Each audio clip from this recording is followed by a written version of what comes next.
গোয়ার কোলভা বিচ এর মূল আকর্ষণ শান্ত স্নিগ্ধ পরিবেশ, পাশাপাশি রয়েছে পরিষ্কার পানি, ফলে পর্যটকদের অন্যতম আকর্ষণের জায়গা ভারতের এই বিচ। কোলভা সৈকত ভারতের পশ্চিম উপকূলীয় রাজ্য গোয়ার দক্ষিণ অংশে অবস্থিত। প্রশাসনিকভাবে এটি দক্ষিণ গোয়া জেলার সালসেট তালুকের কোলভা গ্রামে পড়েছে, যা বাণিজ্যিক ও সাংস্কৃতিক কেন্দ্র মারগাঁও থেকে প্রায় 6 কিলোমিটার দূরে।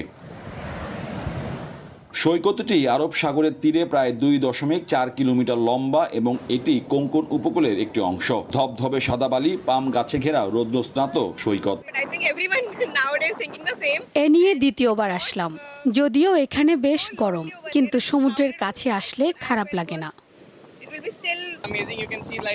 কোলভা সংস্কৃতি, খাবার, বাজার এবং ইন্দো পর্তুগিজ স্থাপত্যের জন্য সুপরিচিত। এখানে গড়ে উঠেছে বেশ ভালো মানের খাবারের রেস্টুরেন্ট, ফলে পর্যটন খাত উল্লেখযোগ্যভাবে বিকশিত হয়েছে। তাছাড়া বিচের বাইরে গড়ে উঠেছে বেশ ভালো মানের বিপণী বিতান। এখন পর্যটকদের ভাটা চলায় বেচাকেনা তেমন হয় না বলে জানান এই ব্যবসায়ী।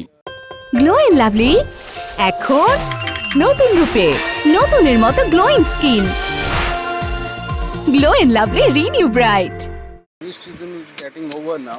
দিনের বেশিরভাগ সময় অলস কাটানো হয় আমাদের, তারপরও একবারে খারাপ না।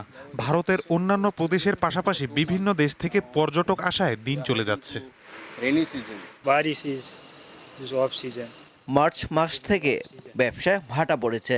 এটা চলবে সেপ্টেম্বর পর্যন্ত, এরপর আবার ব্যস্ততা বাড়বে। সৈকতে হাঁটার সময় চোখে পড়ে অদ্ভুত সব কুঁড়েঘর এবং হোটেল। এই অঞ্চলে পর্তুগিজদের প্রভাব থাকায় কোলভা সৈকতকে প্রধান অবকাশ যাপনের স্থান হিসেবে বিবেচনা করত তারা। সৈকতে প্রাচীন পর্তুগিজ ভিলা এবং বাড়ির বেশ কিছু ধ্বংসাবশেষের পাশাপাশি অসংখ্য হোটেল ও ছোট দোকানপাট দেখা যায়। গোয়ার মূল শহর থেকে খুব একটা দূরে নয় এই কোলভা বিচটি। বর্তমানে পর্যটক উপস্থিতি খুবই কম, কারণ এখন চলছে অফ সিজন। তারপরও স্থানীয় পর্যটকদের পাশাপাশি বিদেশি পর্যটক এবং ভারতের বিভিন্ন প্রদেশ থেকে উৎসাহীরা প্রতিদিনই হাজির হয়ে থাকেন এই কোলভা বিচে। যারা বিশ্রাম নিতে, ঘুরে বেড়াতে এবং আনন্দে মেতে উঠতে চান, তাদের জন্য কোলভা সৈকত এক অবিস্মরণীয় অভিজ্ঞতা প্রদান করে। মোহাম্মদ হাসিব, দীপ্ত টিভি, গোয়া, ভারত।